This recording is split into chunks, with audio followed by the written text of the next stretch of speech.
Labuan.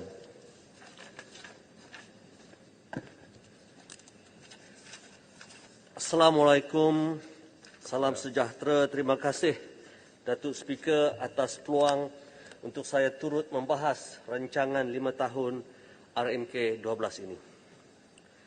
Disebabkan oleh kesan pandemik COVID-19, RMK 12 menjadi sangat kritikal.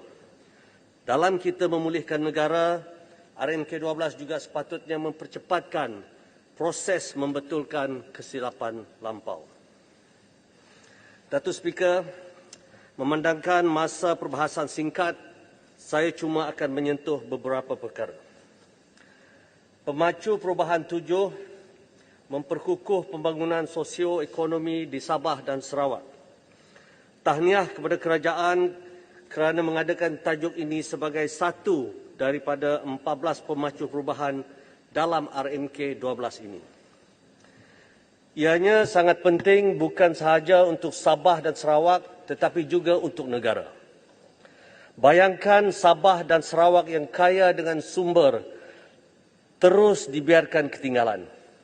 Bukan sahaja negara rugi dari segi potensi ekonomi, tetapi ianya membahayakan dan akan menggagalkan usaha integrasi nasional kita.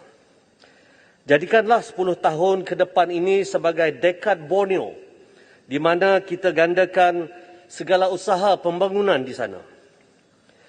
Kita mahu pelaburan swasta banyak masuk ke Sabah, Sarawak dan Labuan.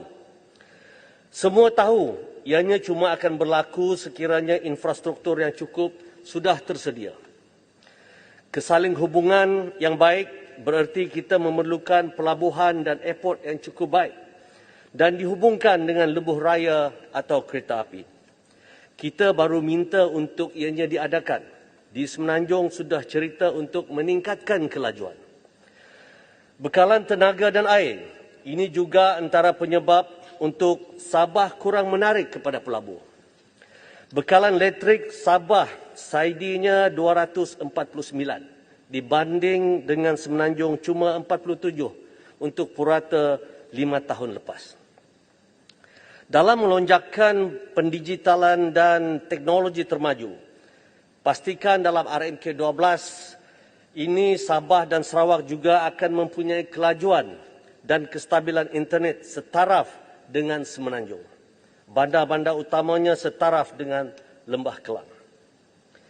Datuk Speaker, Borneo adalah pulau yang ketiga terbesar di dunia, kaya dengan sumber asli dan keindahan alam. Ia merangkumi kawasan-kawasan dari 3 negara, iaitu Malaysia, Brunei dan Indonesia. Mempunyai penduduk melebihi 30 juta orang. Brunei adalah sebuah negara yang hampir-hampir turut bersama Sabah dan Sarawak membentuk Malaysia bersama Melaya dalam tahun 1963. Pengeluaran minyak Brunei tidak sampai setengah pengeluaran Sabah. Sekarang infrastruktur di Brunei sangat hebat. Kedua-dua lebuh raya untuk kenderaan dan internet jauh lebih baik dari Sabah dan Sarawak. Indonesia pula memang sudah mula pandang ke Borneo. Infrastruktur sedang rancang dipertingkatkan dan perancangan besar dibuat termasuk pemindahan ibu kota negara mereka ke Kalimantan. Datuk Speaker, sekiranya kesaling hubungan antara bandar-bandar utama Sabah dan Sarawak sama kualiti seperti di Semenanjung dan mula pula terhubung baik dengan bandar-bandar di Kalimantan seperti Pontianak, Palangkaraya, Banjarmasin, Balikpapan, Samarinda dan Tarakan. Jumlah penduduk hampir sama dengan Semenanjung Malaysia. Apa akan jadi kepada ekonomi Pulau Borneo yang luas itu? Bayangkan sumbangannya kepada ekonomi Malaysia melalui Sabah, Sarawak dan Labuan. Jadi kita kena pastikan Sabah, Sarawak dan Labuan bersedia untuk memainkan peranan penting dan berada dalam keadaan yang competitively advantage. Datuk Speaker, cerita pasal Borneo ini tidak boleh tinggalkan Labuan. Saya nak tanya, Lebuh Raya Pen Borneo. Kalau kita ada jajaran ke Kudat, kenapa tidak ada jajaran ke Labuan? Padahal Labuan adalah bandar pelabuhan dan mempunyai airport yang berupaya untuk penerbangan antarabangsa. Kenapa kerajaan pusat tidak syaratkan untuk Lebuh Raya Pen Borneo mesti juga menghubungkan Labuan? Adakah terlepas pandang atau ada sebab lain? Kementerian Wilayah Persekutuan bersama Kementerian Kerja Raya sudah mengeluarkan RFP, Request for Proposal, untuk jambatan Labuan Sabah dibuat secara usaha sama kerajaan dan swasta dengan konsep PFI dalam bulan April 2021 yang lalu. Penyerahan cadangan dari pihak pelabur yang berminat akan ditutup dalam bulan November 2021 akan datang ini. Saya ingin bertanya, bolehkah kerajaan persekutuan memberi kepastian pelaksanaan pembinaan jambatan tersebut akan bermula dalam bulan Julai 2022 seperti yang disebut oleh Yang Berhormat Menteri Wilayah di Dewan Rakyat baru-baru ini. Strategi B5 adalah mempercepatkan pembangunan bandar. Dalam buku RMK 12 itu ada disebut Kota Kinabalu, Keningau, Kota Merudu, Lahad Datu, Sandakan dan Tawau di Sabah, Kuching, Bintulu, Kapit, Miri dan Sibu di Sarawak. Adakah Bandar Labuan tidak termasuk? Kalau tidak, kenapa? Adakah Perdana Menteri baru, Menteri Wilayah baru dan seluruh ahli kabinet sedar bahawa kerajaan tempatan Perbadanan Labuan memerlukan sekurangnya minima ringgit Malaysia 110 juta setahun untuk operasi.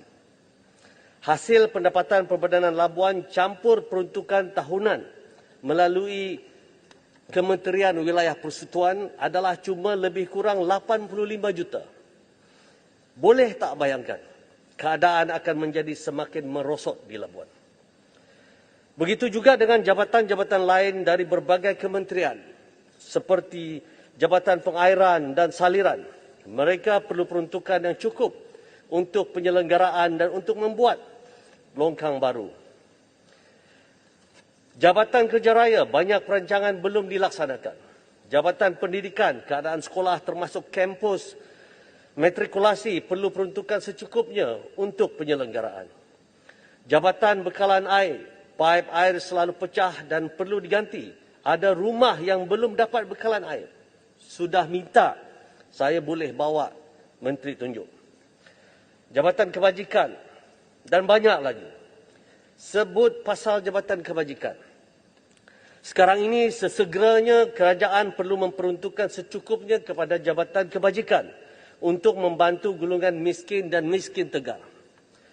Jangan hanya memberi perkhidmatan seperti melepas batuk di tangga sebab kekurangan bajet. Itulah keadaannya selama ini. Bukan tugas parti politik untuk membuat kebajikan. Ianya adalah tugas Jabatan Kebajikan dan Baitul Mal. Orang politik kena bersuara sekiranya ada yang tidak terbela. Saya sangat bersetuju dengan pemacu perubahan 6 mentransformasi pendekatan bagi membasmi kemiskinan tegar. Termasuk inisiatif untuk mengadakan unit kemiskinan khusus di peringkat daerah. Ingin saya sebut di sini, dari 10 daerah termiskin dalam negara, 1 di Kelantan, 1 di Sarawak dan 8 adalah di Sabah. Pemacu perubahan 10 berbunyi menambah baik ekosistem TVET bagi membangunkan bakat tersedia masa hadapan. Tolong bagi peruntukan 1.5 juta ringgit untuk peralatan yang sesuai dengan kursus berkaitan minyak dan gas kepada Institut Latihan Perindustrian Labuan. Mereka sudah memohon sejak 6 tahun lepas, lagi tak dapat kelulusan hingga ke hari ini. Tidak tahu kenapa, mungkin sebab ianya berada di Labuan dan bukan di Kuala Lumpur. Pelajarnya adalah datang dari Sabah, Sarawak dan Labuan. Pemacu perubahan 3 mentransformasi perusahaan mikro, kecil dan sederhana sebagai pemacu baru pertumbuhan. Ini juga menjadi harapan kami supaya mereka yang berada di Sabah, Sarawak dan Labuan tidak ketinggalan. Sudahlah hak kami seperti yang tertulis dalam MA 63 tidak dilaksana. Program-program pembangunan perusahaan dan pembangunan modal insan juga kami selalu ketinggalan. Datuk Speaker, RMK12 ini adalah satu perancangan yang baik dengan 4 pemangkin dasar. Membangunkan bakat masa hadapan, mempercepat penerima gunaan teknologi dan inovasi, menambah baik ketersambungan dan infrastruktur pengangkutan, memperkukuh perkhidmatan awam.